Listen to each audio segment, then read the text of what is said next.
নেতানিয়াহুর সঙ্গে বৈঠকে বসেই গাজা খালি করার পরিকল্পনা পুনর্ব্যক্ত করলেন মার্কিন প্রেসিডেন্ট ট্রাম্প। সেই সঙ্গে যুদ্ধবিরতি বাস্তবায়নে আরেক দফা চুক্তির প্রচেষ্টা চলছে বলেও জানান তিনি। এদিকে নেতানিয়াহুর যুক্তরাষ্ট্র সফরের মধ্যেই উপত্যকা জুড়ে হামলার মাত্রা বাড়িয়েছে আইডিএফ। এর মধ্যেই বোমা হামলায় নিহত হয়েছেন আরও অন্তত ৬০ ফিলিস্তিনি। নতুন করে বাস্তুচ্যুত হয়েছে ৪ লাখেরও বেশি। গাজায় ভয়াবহ তাণ্ডবের মধ্যেই আইসিসির গ্রেফতারি পরোয়ানা মাথায় নিয়ে সোমবার যুক্তরাষ্ট্র সফরে যান ইসরায়েলি প্রধানমন্ত্রী বেনিয়ামিন নেতানিয়াহু। হোয়াইট হাউসে মার্কিন প্রেসিডেন্টের সঙ্গে বৈঠক সারেন তিনি, যেখানে উঠে আসে গাজায় যুদ্ধবিরতি ও জিম্মি বিনিময় চুক্তি, ইরান সহ মধ্যপ্রাচ্যের নানা ইস্যু। বৈঠকের এক পর্যায়ে ফিলিস্তিনিদের সরিয়ে গাজা খালি করার কথা পুনর্ব্যক্ত করেন মার্কিন প্রেসিডেন্ট ডোনাল্ড ট্রাম্প। তবে তারা কোথায় যাবে সে বিষয়ে কিছুই জানাননি তিনি। একই সঙ্গে গাজার নিয়ন্ত্রণ ও মালিকানার জন্য যুক্তরাষ্ট্রের শান্তি বাহিনী থাকলে ভালো হবে বলেও দাবি করেন ট্রাম্প। আমার মনে হয় এটি একটি অবিশ্বাস্য গুরুত্বপূর্ণ রিল এস্টেট।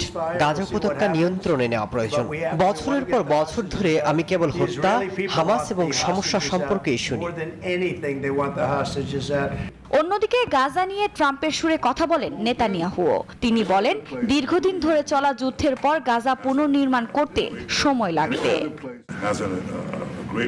আমরা কেবল জিম্মিদের কথা বলিনি, গাজা সম্পর্কেও কথা বলেছি।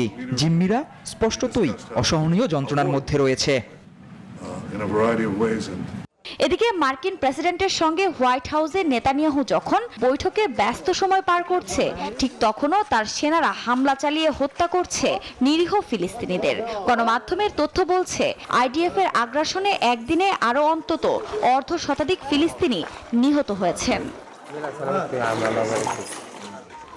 শুধু তাই নয়, প্রাণ বাঁচাতে দিক বিদিক ছুটছেন ফিলিস্তিনিরা, মুক্তির প্রহর গুনছেন তারা, এতেও পাচ্ছে না রেহাই।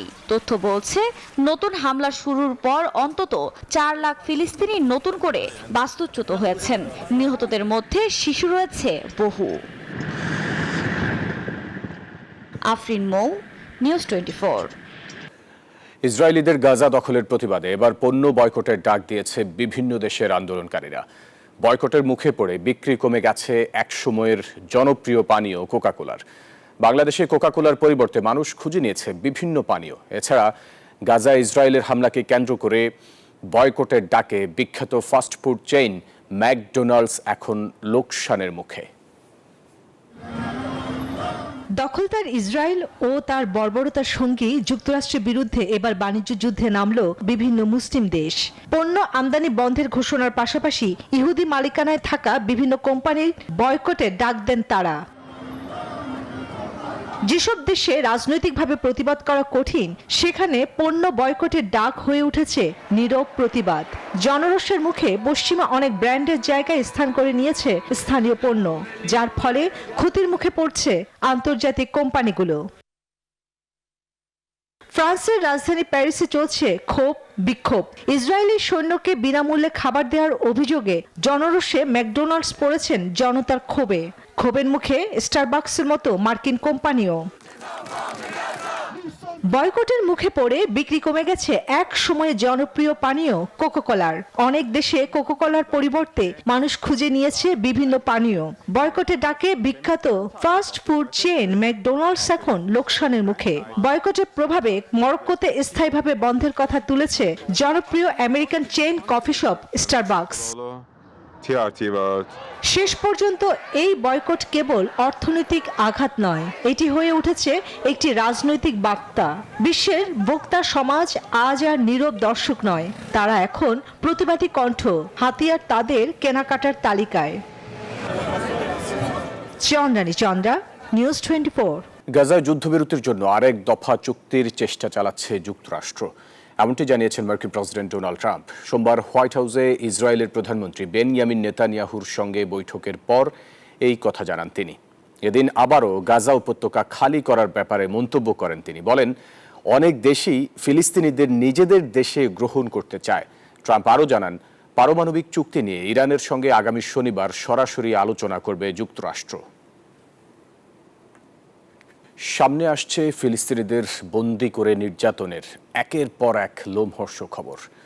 ব্রিটিশ সংবাদ মাধ্যম বিবিসির এক সাক্ষাৎকারে ইসরায়েলি কারাগারে নির্যাতনের বর্ণনা দিয়েছেন 5 ফিলিস্তিনি, যেখানে শরীরে আগুন দেওয়ার মতো কথাও জানান তারা। গাজা উপত্যকায় আগ্রাসন চালিয়ে শুধু ফিলিস্তিনিদের হত্যাই করেনি ইসরায়েল, অনেককে আটক করে চালিয়েছে ভয়াবহ নির্যাতন।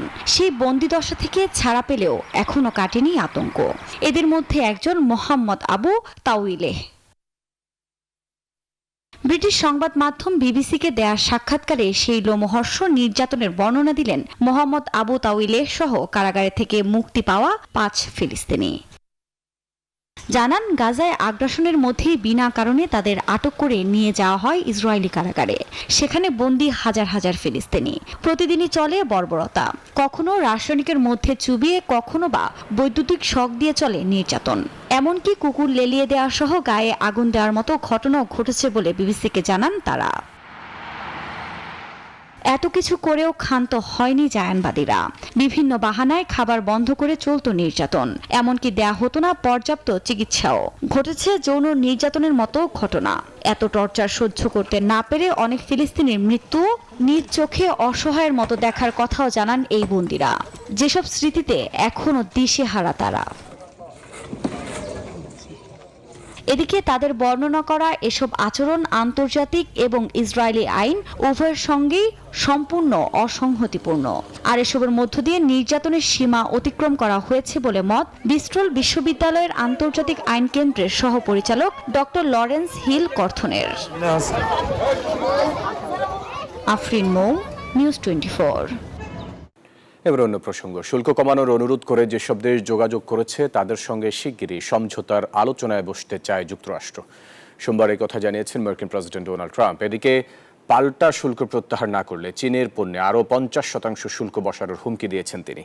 এতে বাণিজ্য যুদ্ধের শঙ্কা আরও বেড়েছে।